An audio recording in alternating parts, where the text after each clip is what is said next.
Welcome to Heal Within, here with me, with Dr. Evette Rose, trauma therapist and also the creator of Metaphysical Anatomy Technique. And this podcast is your safe space to explore emotional healing, nervous system repair, and also deep transformation. And if you are ready to go deeper and you would like to also be supported on your journey, you can always book a one-on-one session with me or with any of our certified meta-psychology coaching practitioners, or you can even join any of our upcoming live healing events, workshops, and also retreats at metaphysicalanatomy.com. Now let's begin your journey back to wholeness, one breath at a time, one breakthrough at a time. And today we're going to be exploring that feeling that quietly shapes so many lives. Am I lovable? We will trace how this belief is wired into the brain, how other people's treatment becomes the soundtrack of your worth, and also, most importantly of all, how we can start to rewrite that soundtrack. You see, my own breakthrough was when I realized that I can no longer and that I don't have to accept someone else's traumatized perspective as the truth, or at least the perceived truth of who I am. You see, their inability to love me was never a verdict of my worth. It was simply a mirror of their own scars. And that realization set me free. And it is my invitation to you today for that understanding to also set you free. Let's dive into how other people's voices can actually become your own. From our very first breath, we learn who we are through our relationships. If a caregiver meets, for example, our smile with warmth, our nervous system starts to pair with when I reach out with I am received. But when reaching out is now met with maybe indifference, criticism, or rage, our brain pairs my need for connection with I get hurt. Now, over time, that pairing wires into an inner narrator.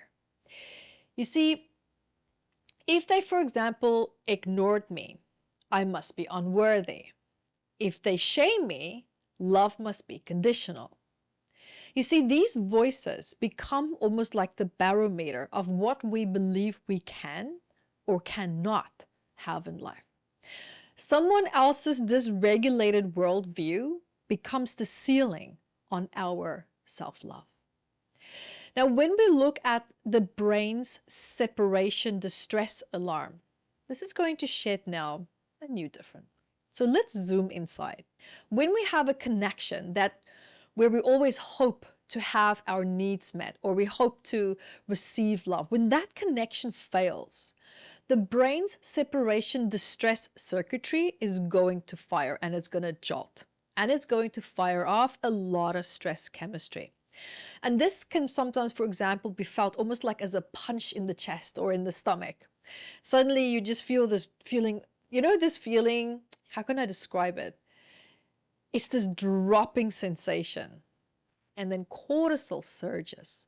And the amygdala stamps this moment with fear, and the prefrontal cortex scrambles to make sense of it. Was it me?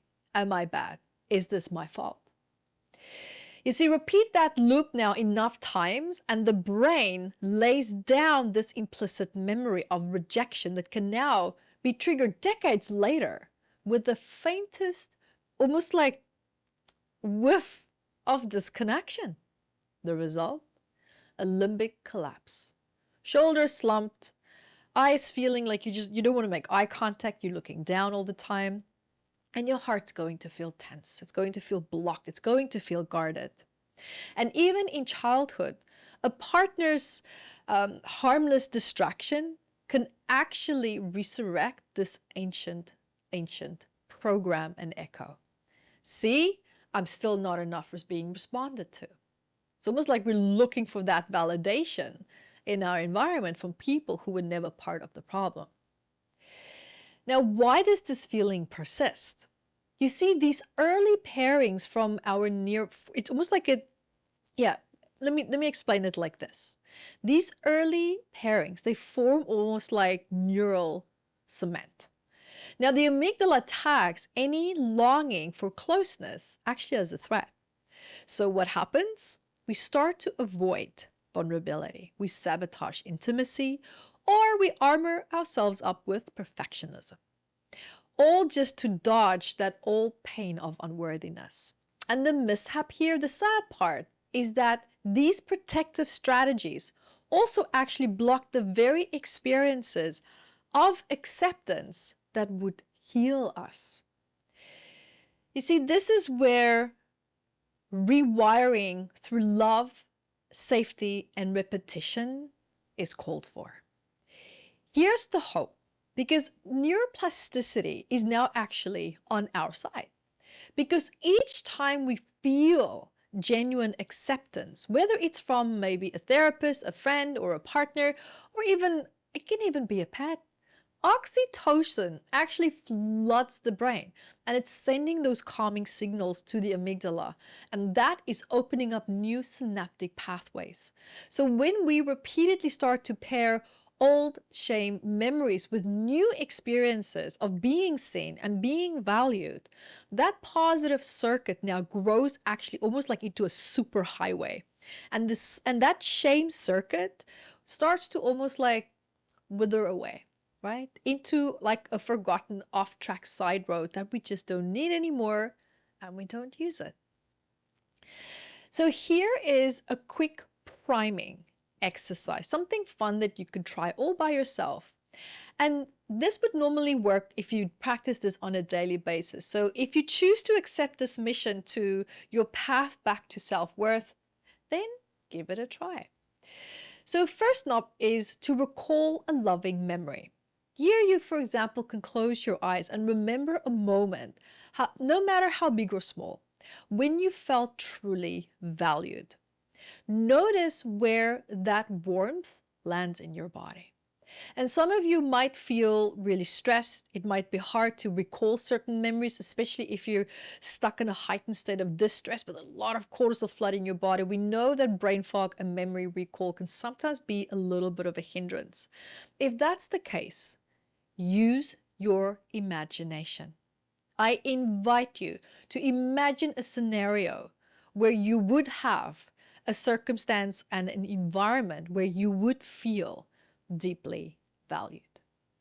Then anchor the sensation. You can place your hand over that spot. Normally people feel it in the heart, but you might feel it in another part of the body. And then breathe slowly. Breathe slowly and let that feeling almost just expand more and more and more for about just 30 seconds. 30 seconds would be more than enough. And then bring in more a recent hurt that you might have felt.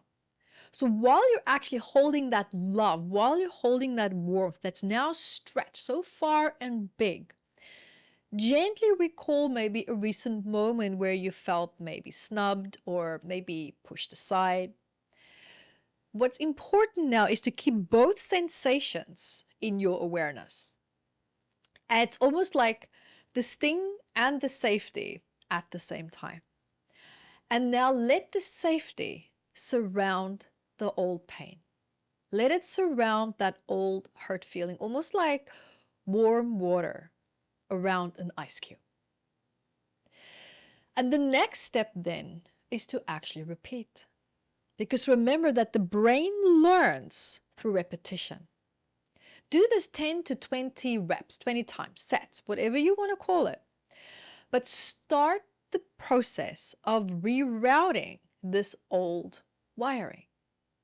And remember also, I can't stress this enough, my breakthrough was so impactful for me. And I really hope that when you really, and I know it's one thing to actually hear it, it's another thing to embody it, to really feel it vibrate through every single cell in your body. Remember, how someone treated you was never proof of your unworthiness. It was a reflection of their state, not your value. And today, you have that power to choose a different mirror, a different voice, one that reflects your inherent lovability. So thank you for listening today. Thank you for being here with me. And now we're going to move on to our healing meditation. Now I invite you to find a quiet place where you feel safe. Maybe seated, or you could be lying down. Remember that this is now going to be a sacred moment to meet yourself with softness. And when you're ready, allowing your eyes now to gently close. Just start by focusing on your breath. Just notice as you're breathing, as you're inhaling and exhaling.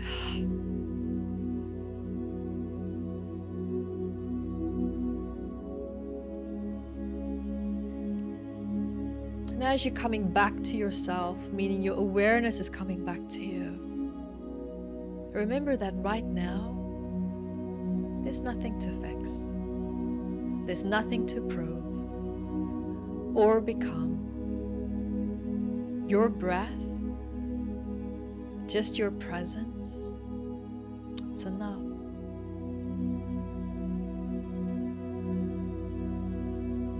Taking a nice deep breath through your nose. Slowly exhale out your mouth.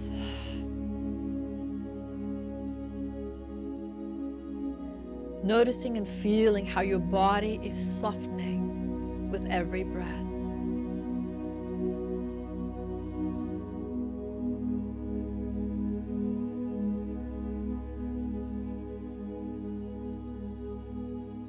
Feel the ground beneath you.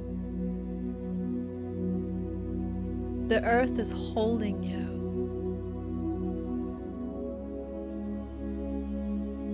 Feel how supported you are by it.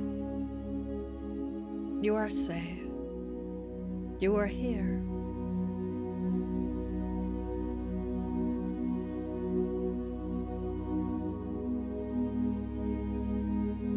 And I invite you now to bring gentle awareness to your heart.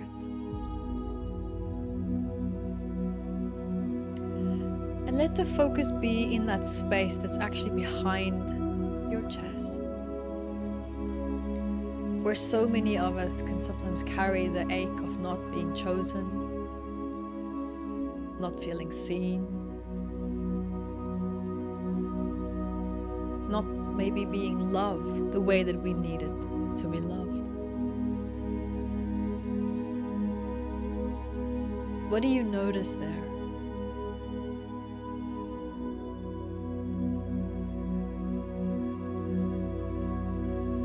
You might notice tightness,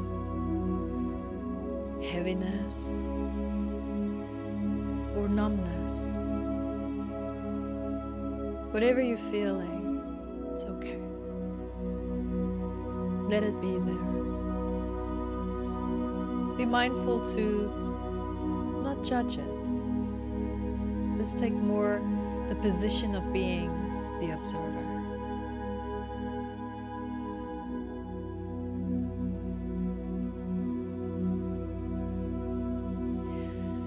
And remembering now that there's nothing wrong with you.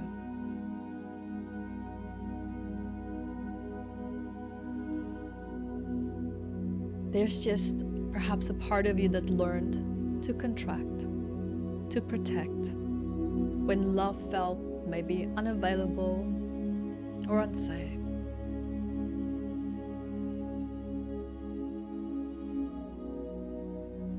And let's breathe into that space now. Inhale gently and exhale. Notice as you're breathing maybe perhaps into your nose, into that chest cavity. And then from that chest cavity, imagine yourself exhaling out from that area.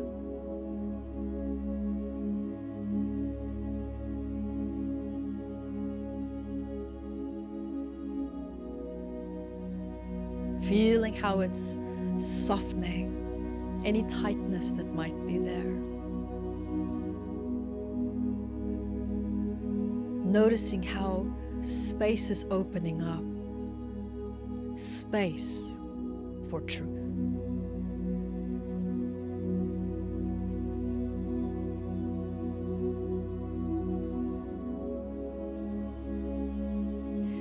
And I invite you now to imagine that you're standing in front of a big, full-length mirror.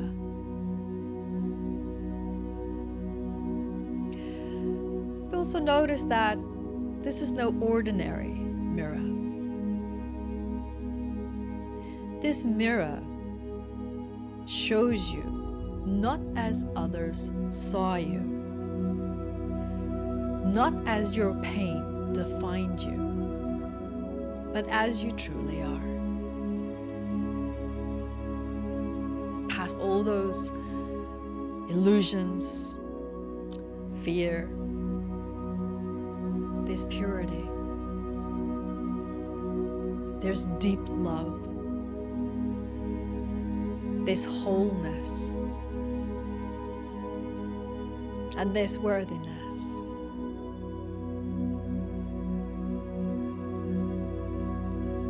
And I invite you now to see yourself in this mirror through the eyes of unconditional love.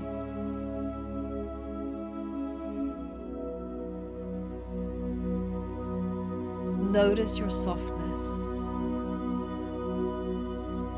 your strength, your resilience, and your light.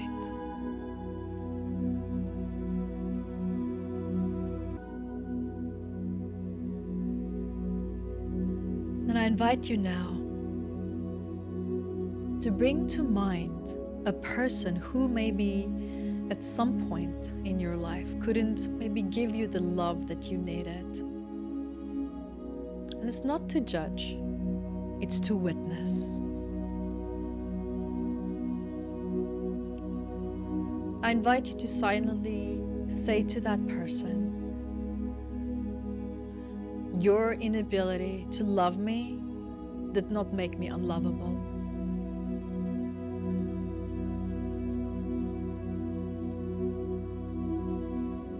Your wounds do not define my self-worth.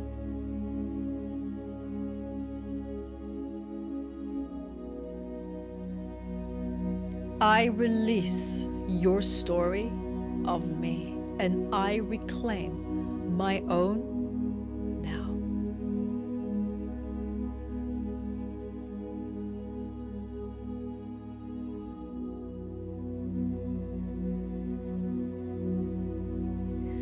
I invite you to take a nice deep breath. Feel the weight of that story leaving your body.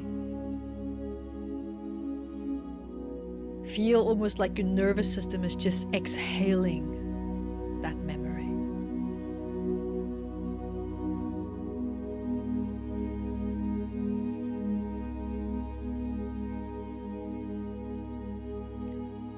And I invite you now to listen to a few positive words of affirmation. If you want to, you can also repeat them, or you can just listen to my voice. I am lovable.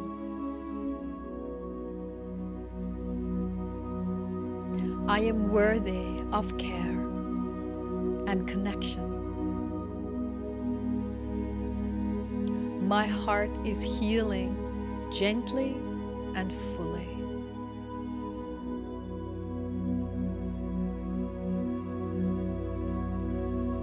It is safe to be seen.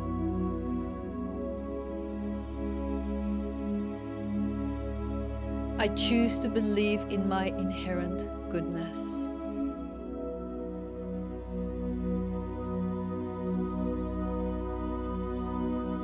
I no longer carry anyone else's distorted version of me.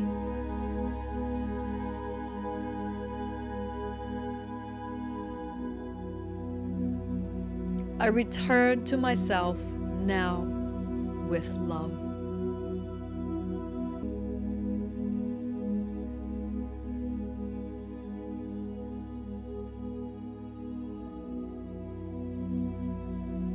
Let these words ripple through your entire system, rewiring that old, outdated shame with the real truth and light.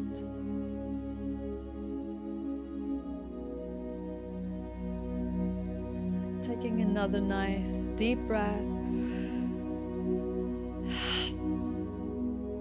And let your heart expand with that softness.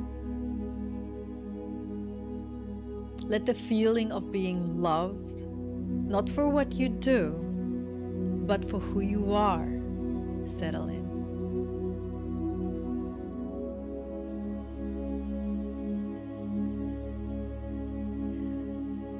And also know this: you were never unlovable.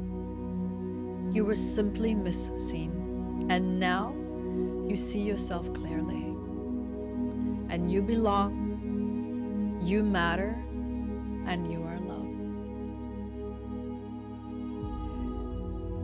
Gently wiggling your toes and your fingers. Allowing this healing meditation to continue to integrate in your conscious and subconscious mind and throughout your emotional body, throughout the day and night. Ready, you can gently open your eyes and welcome back. Well done. And remember that if this episode touched you, please share it with someone on their healing journey. And as always, breathe deep, listen within, and stay gently curious. And the affirmation for today: who I am is enough and good enough. Thank you so much for your love, your light, and your energy, and for being here with me today. And until next time, be the light that you are.